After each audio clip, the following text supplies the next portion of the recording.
ఆంధ్రప్రదేశ్లోనూ ఇవాళే ఎమ్మెల్సీ ఎన్నికల కౌంటింగ్ ప్రారంభం కాబోతోంది. ఫిబ్రవరి 27న 2 గ్రాడ్యుయేట్, 1 ఉపాధ్యాయ శాసనమండలి స్థానాలకు పోలింగ్ జరిగింది. ఇవాళ ఓట్ల లెక్కింపు ఉదయం 8 గంటలకు ప్రారంభం కానుంది. ఉమ్మడి ఉభయ గోదావరి జిల్లాలు, ఉమ్మడి కృష్ణా, గుంటూరు జిల్లాల పట్టభద్రుల ఎమ్మెల్సీ స్థానాలతో పాటు ఉత్తరాంధ్ర ఉపాధ్యాయ ఎమ్మెల్సీ స్థానానికి ఎన్నికలు జరిగాయి.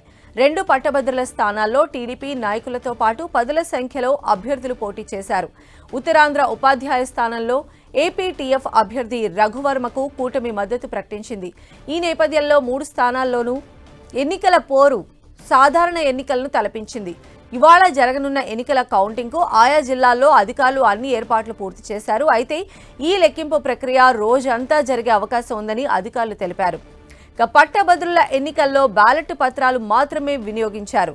నిబంధనల ప్రకారం పోలైన ఓట్లలో చెల్లనివి పక్కన పెడతారు.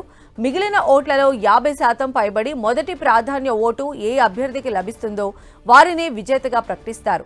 ఒకవేళ మొదటి ప్రాధాన్య ఓటు మార్కును చేరుకోకపోతే ఎలిమినేషన్ ప్రక్రియ ప్రారంభిస్తారు. రెండో ప్రాధాన్య ఓటును లెక్కిస్తారు. అప్పుడు కూడా సగం కంటే తక్కువగా ఉంటే తర్వాతి ప్రాధాన్య ఓటును పరిగణలోకి తీసుకుంటారు. అభ్యర్థుల గెలుపు ఓటముల్లో మొదటి ప్రాధాన్యత ఓటుతో పాటు ఇతర ప్రాధాన్యత ఓట్లు కూడా కీలకమవుతాయి.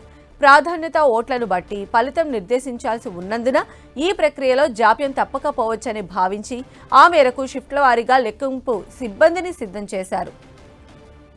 ఉభయ గోదావరి జిల్లా పట్టభద్రుల నియోజకవర్గంలో టీడీపీ పక్షాన పేరాబత్తుల రాజశేఖరం, పీడీఎఫ్ అభ్యర్థి దిడ్ల వీర రాఘవుల మధ్య పోటీ నువ్వా నేనా అన్నట్లుగా ఉంది.